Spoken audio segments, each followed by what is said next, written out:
Let's check in with our type sixes. So tell me either what came up for you as I was sharing, or maybe just what really just connects with you about the type six that you just want us to hear. I talk myself out of my fear a lot and like talk myself around it. But the like trusting myself and trusting the information I can get from my body has been like mine. It doesn't work all the time. It's a very up and down process. But when it works, it like really works and like makes me feel like okay again. And like maybe the world isn't as dangerous as I'm very much convinced it is.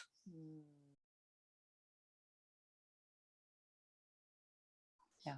So I've had to learn to like frame my comments in a way that is more like productive, I guess, to the group of like, hey, that's a great idea. Here are the things that we're going to have to figure out if we want to implement that idea. Whereas my instinct is to say that idea is never going to work because of X, Y, Z and element OP. So I think it's hard because you get kind of pigeonholed as like the negative Nancy. And so then everyone just dismisses every time you type up. And I always speak up because you said it's like, I can't not speak up. Even when I know what I'm about to say is not going to be received well, I have to say it because it's like, otherwise it's like, I should have known, I should have said that. Like, and when I don't foresee something that goes wrong and I didn't speak up and I didn't even see that it was a possibility, that's when I feel the worst.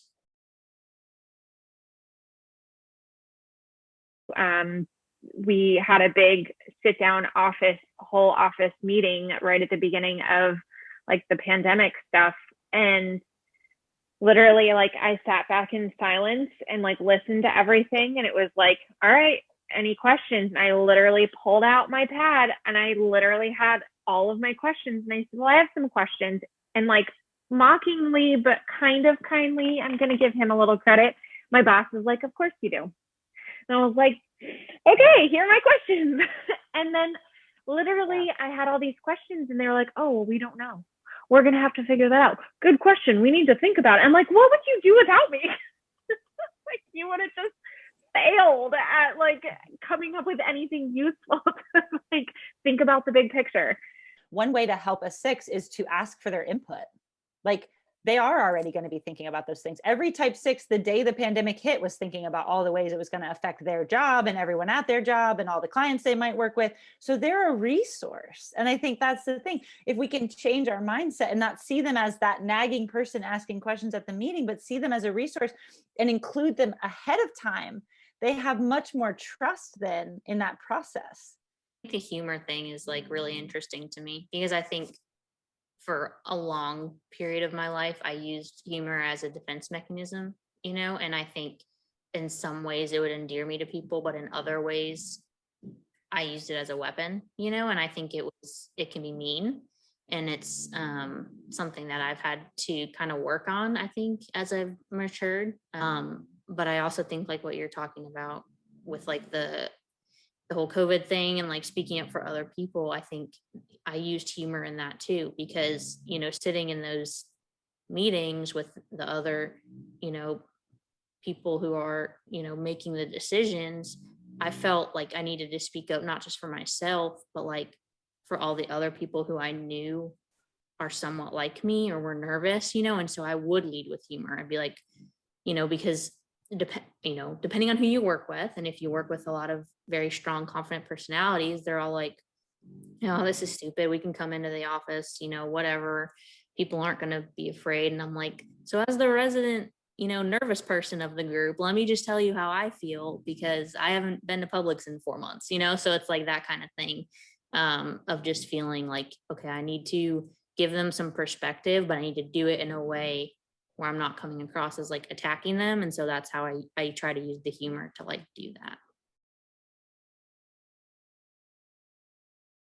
I feel like that's when I go to 3 is I'm like, it's a crisis situation and I know that I need to be more assertive and my confidence does come out because I do feel in some way prepared, or I at least feel on even footing because I know no one else is prepared. So I'm probably the most prepared of the group. If it's something that I'm very well educated and studied about, and my preparedness has been built very strongly, then I'm cool as a cucumber. And if it's something that I've maybe thought about, but like not fully ready and prepared, it's not my skill set, then I'm like, ooh, help me. The crisis involves me, I'm going to get a lot more controlling and critical and very like safety is at hand. And if it's not my own, like in mental health, like again, I also have a 5 wing. So it's like, I feel very competent and I am calm in that. And so, but even in the other one where I look controlling, people always think I'm like calm, and I'm like, I am not calm at all. But like, I still can kind of like keep this like calmer armor on. And then like, but what's happening internally can vary very much depending on like how safe I am. And if we're talking about something I directly have like a pattern fear for or not, but different things will happen. I think rules are important. I think rules exist for a reason. If it's an unjust rule, then I'll certainly fight it. But like, I mean, I think the perfect story for me is like, I remember driving home one night in high school after like a grad night party or something. It's like 2:00 in the morning and I'm stopped at a red light and there's no one within 20 miles of where I'm at. And I sat at that red light for like 3 minutes, you know, like I remember thinking like, why am I doing this? And it's just like, well, it's the rules. Like you can't not do it, you know? So like, I feel I don't know. It's just very hard for me to go against something that is the rules. I do not like authority.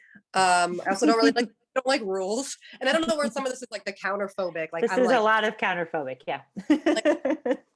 I'll work with, I mean, you know, I'm socialized into our society. I will work with all of it. Like I got really lucky with my my day job in a library. Like my boss is amazing and really works with me. And so we don't have a lot of we're good. I feel like I'm like independent. I get to make my own choices. I get to trust myself and like she trusts me. So we're good in that dynamic. Like I don't push against things that are working, but like I had some like weird supervision stuff. And I'm like, every week it's like, I'm have to get myself through this because I can't do anything about, you know, like I can feel that tension like really strongly. And I will like do a lot to try to make it not like that, to try to get more of my independence and get more of my voice heard.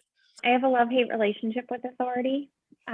When they're trustworthy and good, I love authority. I think when I can come to understand them or the authority structure, the social construct, then I appreciate it. I thrive with rules. I thrive with structure. I like having someone to be deferential towards and say, you know, you're the boss. Please take care of this because, you know, it's not my place. But when the authority is unhealthy or, you know, manipulative or just not effective authority, and they don't take their place, then I have a really hard time. And that's happened a little bit in a workplace. And it's just everything, kind of almost everything inside me falls apart because I don't know who to get my questions answered from.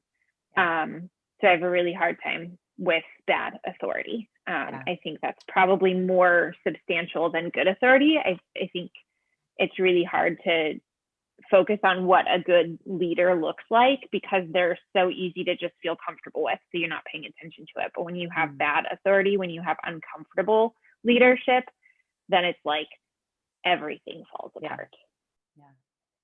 Yeah. That was such I had a feeling that might be how that would go, but that was such a powerful example of the different types of 6.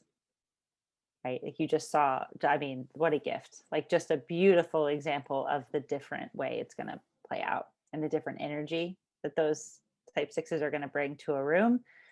And thank you, because I don't think I've ever heard I'm really not just blowing smoke now, as powerful of a 6 panel as I just heard. That was just incredible.